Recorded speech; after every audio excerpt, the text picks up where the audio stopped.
When we talk about dig it and dung it, that seems like that's a 2-point sermon, but the word and is in there, so I made it a point. The word and is another category. And I want to say that it's not just a conjunction, but we're also talking about how the word and is always in between two people. So when we're talking about discipling, I want us to focus on me and you and someone else, us and God. And how do those things play out together? Dietrich Bonhoeffer says this: "Let him who cannot be alone beware of community. Let him who is not in community be aware of being alone. Each by itself has profound pitfalls and perils. One who wants fellowship without solitude plunges into the voids of words and feelings, and one who seeks solitude without fellowship perishes in the abyss of vanity, self-infatuation, and despair." I'm not the biggest people person, but we can't just separate ourselves and we can't just be on our lonesome. But we also can't be afraid of being alone with God and being alone with ourselves. We have to have a balance between the two, that we have to beware of both of those things, that if we seek out only being with others, then what's our life look like when we finally are left alone and others have left us and things have gotten sad? Then it consumes us. But if we're only by ourselves, then how do we witness the lives of others that God is changing? How do we witness God's presence in other people? Because our testimony is the biggest way that we get people to God. Our testimony is the biggest way that we get others closer to God, that when they can see what He has done in our lives. Acts 2:42 says this: "And they devoted themselves to the apostles' teaching and the fellowship, to the breaking of bread and the prayers." That as soon as the disciples are really getting into this active ministry, they realize, okay, we actually need to devote ourselves to joining together, to teaching, to fellowship, to eating together, to celebrating God, and to praying. That's why we as a church are doing so many of these different kinds of things with corporate prayer and gatherings, that we need to make sure that we are together. See, God intends for our spiritual disciplines. So spiritual disciplines, things like prayer, service, solitude, the list goes on, that these are things that are supposed to be meant for ordinary people. A lot of times we look at this list and we think, oh, that's great for a monk that just has a vow of silence and is living by the river, and that's all he does all day. And sometimes that sounds like a dream, but unfortunately, the spiritual disciplines of God are meant for us to be doing them in our normal lives. They're for people that are in relationships with spouses, people that have siblings, friends, co-workers, people with babies, people that have to cut the grass the next day, people that have to get up early and go to work, who have the night shift. They're for people that are around people. They're essentially just for people. So that we have to be doing these things, that being a disciple of Jesus is not just about leading our ministries. It's not about just getting up here and speaking and teaching Bible studies or being the most visible Christian in the room. It's not about like going into a room and you're like, look, I've got my Bible, I've got my John 3:16 t-shirt, I've got all of these things. Look at me, I'm a Christian. It's not about that. It's really just about living an everyday life that can point someone naturally to Christ. It's about living a life where someone notices maybe there's something different about them. Maybe there's something different. And so as we pursue this and as we try to live this different life, we don't have to stand out. We just have to stand up. We just have to be living for God. That the fuel for this call to live for Him is love. We just have to be loving God. That we have to let this love give to others. That disciples are made through relationships, not just programs. There are plenty of great programs out there, plenty of great Bible studies, and they can guide people to God, they sure can. But we can't just think that that's all there is. That it's all through relationships with one another, that gathering together. See, making disciples, it's not supposed to be just a project, it's supposed to be a friendship.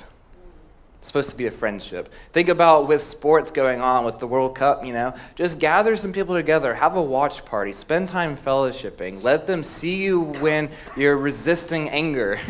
Let them see you when you're being nice and talking to others, when you're praying before your meal, when you're conversing and asking someone how they're truly doing, you're offering words of advice. Let them see you in an element of all of the aspects of friendship, not just here, let me give this project. Let me come to you, and we're going to meet at this time on this day, and we're going to just talk about this verse. That's great to do, but not everyone needs that. Not everyone wants that. And sometimes it's just like chipping away slowly and slowly. And sometimes when we start living like that, then we have this issue where we get to this idea where it's like, well, it's only going to be worth it if they get saved. It's going to be worth it if they get saved. But that's not the way it should be. It should be, I hope they get saved because I know that they're worth it. That I want them to get saved. I want them to become a Christ follower because I know who they are and I know that they are worth it. See, discipleship is often found in ordinary moments, not extraordinary platforms. Ordinary moments. We live a lot of ordinary moments every day. Every day is just something simple. I was actually reading a Richard Scarry book to my daughter last night, going through, it's busy town. It's cats and dogs and whatever. And it was about these two cats that have to go fishing every day for their family of 9 kittens or something like that. And and they go fishing, and then they go, and it's just everything one after another. It's just craziness. They rescue a little pig from drowning. Naturally, they're just swimming out in the ocean somehow. They rescue someone else. A submarine comes up. They get tipped over. There's all of these crazy things happening to them. And then when they get home to their cat wives, they're like, "Well, what'd you do today?" And they're like, nothing." And they're like, "Was anything happen today?" And they're like, "Not really." And, we think sometimes that's just how life is. We've got all of these extraordinary moments, and sometimes really the day is just full of nothing. But maybe all of these ordinary moments can be extraordinary if we let God lead us in them. Maybe if we let all of these little mundane things have the presence of God over them, then maybe they will be extraordinary, and maybe it won't feel like we have anything to say when we get home. But perhaps it made a huge impact in someone else's life, and they've got something to say. See, following Jesus should change the way that we respond to everyday situations. I think that's the biggest test of a Christian, is how we respond to everything.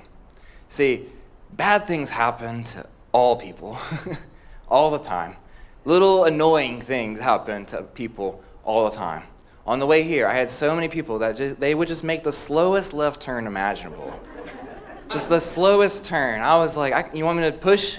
It's like they're speeding the rest of the time, and it's like, why is this one particular thing such a struggle?